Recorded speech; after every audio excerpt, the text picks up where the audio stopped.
সংস্থা বাংলাদেশ যে 10 দফা দাবি পেশ করেছে, এই দাবিটাকে অবিলম্বে মেনে নেন।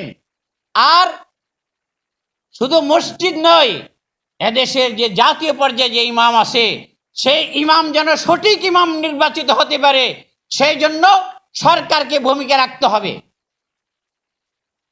যতদিন পর্যন্ত জাতীয় ইমাম ভালো না হবে, রাষ্ট্রের যারা নেতৃত্ব দিবে তারা পরিবর্তন না হবে, উত্তম আখলাকের অধিকারী না হবে, ততদিন পর্যন্ত সমাজের চেহারা পাল্টাবে না।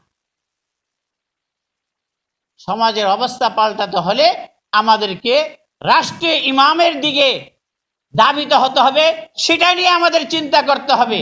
আজকে দেখেন, মানুষের জান মাল ইজ্জতের কোনো নিরাপত্তা নেই। দিনের দুপুরে মানুষ চলতে পারে না। হাদিকে কালকে রাজপথের মধ্যে গুলি করা হয়েছে। দেশ তো যে অবস্থা চলছে, আল্লাহ পাকের মেহেরবানিতেও চলছে। বর্তমানে এই আইন শৃঙ্খলার চরম অবনতি করছে, চুরি ডাকাতি আবার বাড়ছে।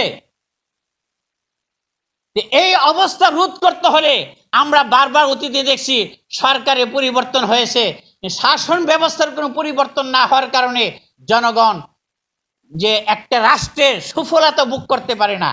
তাই আমাদের চিন্তা করতে হবে, আল্লাহ প্রদত্ত যে কোরআন, রাসূলুল্লাহ সাল্লাল্লাহু আলাইহি ওয়াসাল্লামের যে আদর্শ, কোরআন এবং সুন্নাহর আদর্শ যদি সমন্বয় করে আমরা রাষ্ট্র পরিচালনা করতে পারি, সত্যিকার অর্থে এই সমাজের মধ্যে ইনসাফ কায়েম হবে এবং অশান্তি দূরীভূত হবে।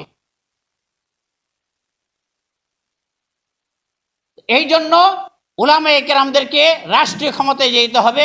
আল্লাহ পাক আমাদেরকে মানব রচিত তন্ত্রমন্ত্র পাল্টে কোরআন সুন্নাহর আলোকে ইনসাফ ভিত্তিক সমাজ কায়েম করার জন্য কোরআন এবং সুন্নাহর আলোকে ইসলামী হুকুমত কায়েম করার তৌফিক দান করুক।